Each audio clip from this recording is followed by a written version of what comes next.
Bismillahirrahmanirrahim. Assalamualaikum warahmatullahi wabarakatuh. Bismillah walhamdulillah. Wassalatu wassalamu ala rasulillah wa ala alihi wa sahbihi wa man walah. Baik, terima kasih atas presentasi dan diskusi yang sudah dilakukan oleh teman-teman. Pada kesempatan kali ini kita akan membahas tentang penjelasan tentang syadz dan nakarah dalam mata kuliah kritik sanad hadis.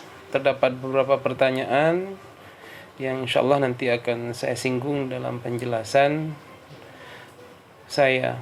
Baiklah, langsung kita baca pada kitab Taisir Dirasatil Asanid halaman 179.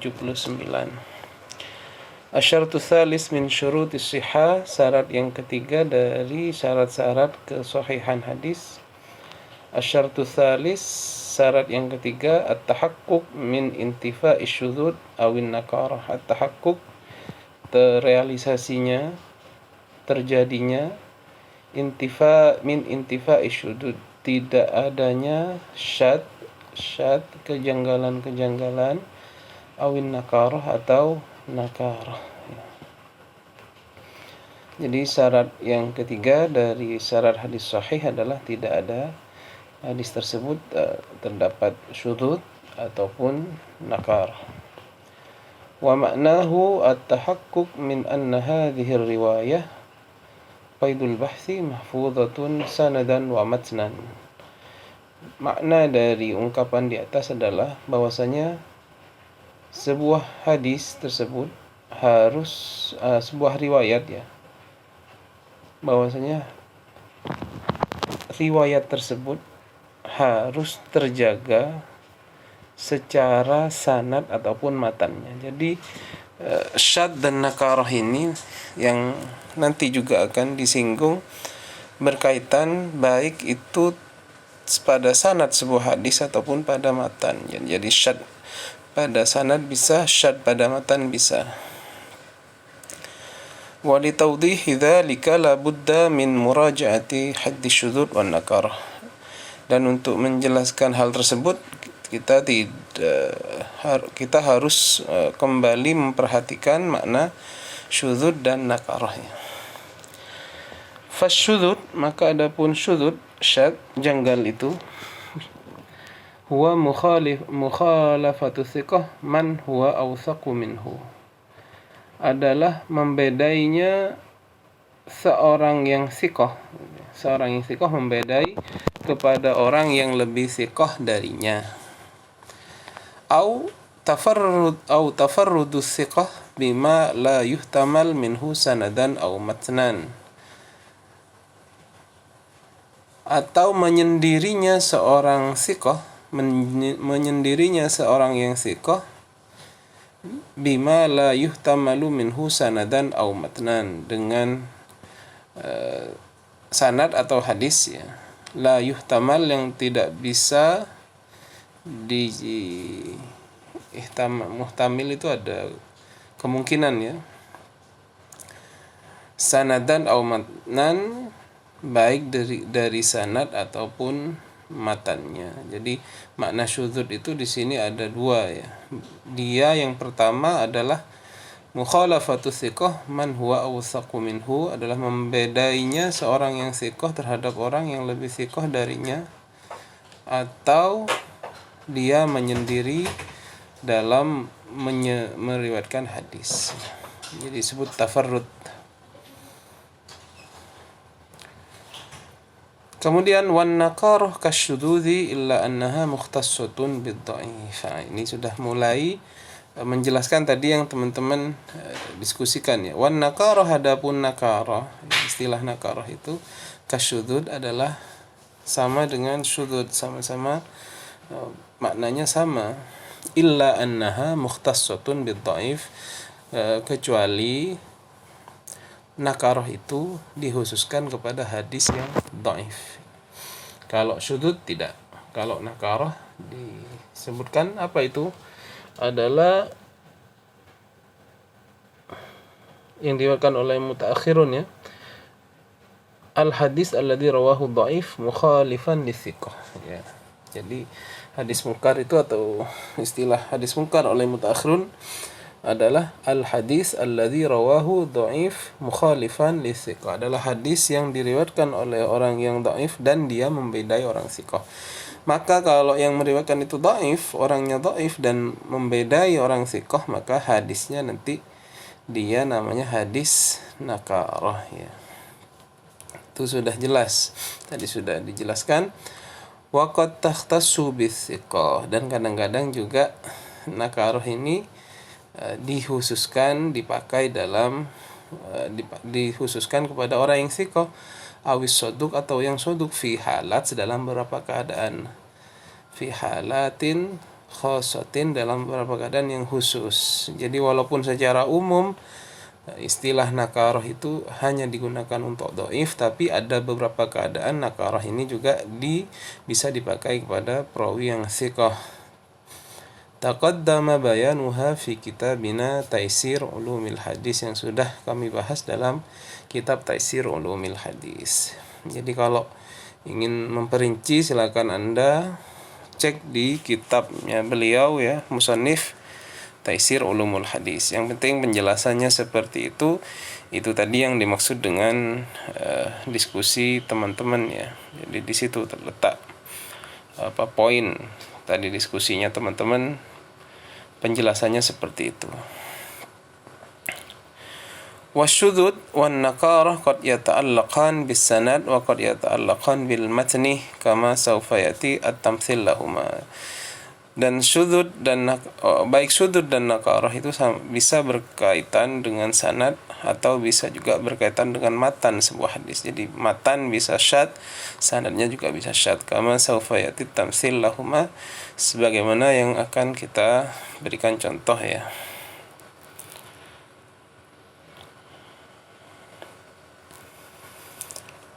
Baik, selanjutnya wa muqtada hadha syart at-tahaqquq min anna kull rawin min ruwati sanad qaidul bahthi lam yaghlid fi riwayati hadzal hadis.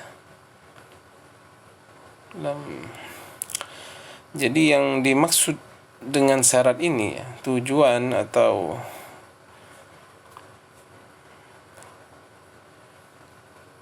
muqtada ya, muqtada itu tuntutan ya. Tuntutan dari syarat ini adalah bahwasanya harus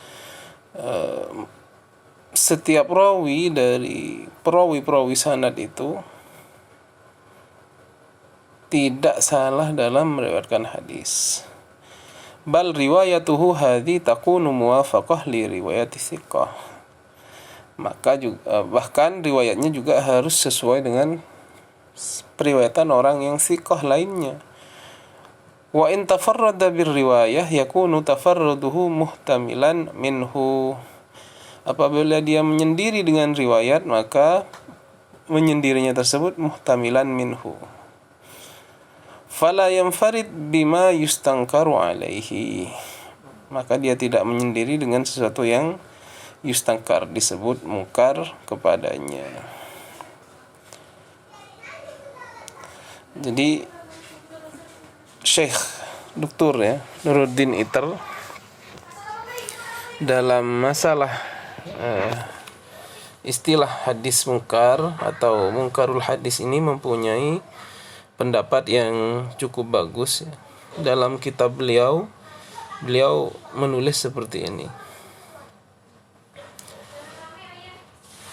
Qauluhum mungkarul hadis wa yarwil manakir wa qauluhum hadis munkar baina hatainil ibarataini farqun yanbaghi at-tanabbuh lahu fa innal ma'na al-ibarah al-ula kasratu tafarrudihi wa qauluhum hadisun munkar istalaha al-mutaakhirun ala anna al-munkar huwa al-hadis alladhi rawahu dha'if mukhalifan lis-thiqah. Ada perbedaan antara makna ya apabila dalam jarh wa ta'dil ada ungkapan mungkarul hadis dan yarwi al-manakir ataupun hadis mungkar ya. Di antara riwayat di antara istilah mungkar hadis, yarwil manakir dan hadis mungkar itu terdapat perbedaannya. Makna ibarah yang pertama mungkarul hadis itu kasratu tafarrudihi, dia banyak menyendiri ya. Sedangkan yang kedua hadis mungkar ya. Jadi harus dibedakan antara mungkarul hadis dan hadis mungkar. Kalau yang hadis mungkar itu yang diistilahkan oleh ulama mutakhirun adalah hadis yang diriwayatkan oleh orang dhaif membedai dari orang yang thiqah. Kemudian beliau lanjutkan, lakin al-mutaqaddimina katsiran ma yutlaquna an-naqarah ala mujarradit tafarrud. Tetapi para mutaqaddimin, ulama-ulama mutaqaddimin sering sekali mereka memakai istilah nakarah bagi seorang rawi yang tafarrud, yang menyendiri. Jadi dipakai istilah nakarah oleh ulama mutaqaddimin sebab dia menyendiri. Kalau tadi pembahasan kita kan istilah nakarah itu hanya khusus kepada rawi yang dhaif, tapi mutaqaddimin tidak. Nakarah indal mutaqaddimin ini yang penting dia menyalahi atau menyendiri dalam riwayat itu, maka sudah disebut nakarah. Jadi ada perbedaan antara makna nakarah oleh ulama mutaakhirin dan ulama mutaqaddimin. Walau kana rawi thiqatan, sekalipun ada rawinya itu adalah thiqah. Jadi walaupun rawinya thiqah menurut mutaqaddimin, kalau dia menyendiri maka disebut nakarah. Wadzalika katsirun fi kalamil Imam Ahmad bin Hanbal, dan istilah nakarah ini dalam makna at-tafarrud, dalam makna dia menyendiri dalam meriwayatkan hadis tersebut, itu banyak sekali dipakai oleh Imam Ahmad bin Hanbal, wa Duhaim dan Duhaim wa ghairihima, dan selain keduanya. Jadi ini poin yang penting, yang salah satu poin yang diungkapkan oleh Dr.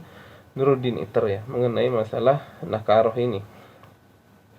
Kemudian beliau melanjutkan, wa min hadza tu'lamu khata'u man dha'afa Yazid bin Khusaifah riwayat hadis anna sahabah kanu fi ahdi Umar yusalluna tarawih 20 raka'atan. Dan dari sini kita bisa mengetahui kesalahan orang yang mendhaifkan Yazid bin Khusaifah ketika dia meriwayatkan hadis bahwasanya para sahabat itu mereka pada masa Umar salat tarawih 20 rakaat. Jadi ada yang mengatakan hadis yang diriwayatkan oleh Khusaifah, Yazid bin Khusaifah, mengenai salat tarawih itu didhaifkan. Apa sebab? Karena ada komentar yang mengatakan Yazid bin Khusaifah dia disebut an-nakarah ya. Kita lanjutkan, haitsu dha'afahu syai'an, karena ada yang mendhaifkannya kepada Yazid bin Khusaifah itu. Li'anna al-Imam Ahmad qala fihi fi riwayati anhu munkarul hadis. Karena Imam Ahmad berkata, memberikan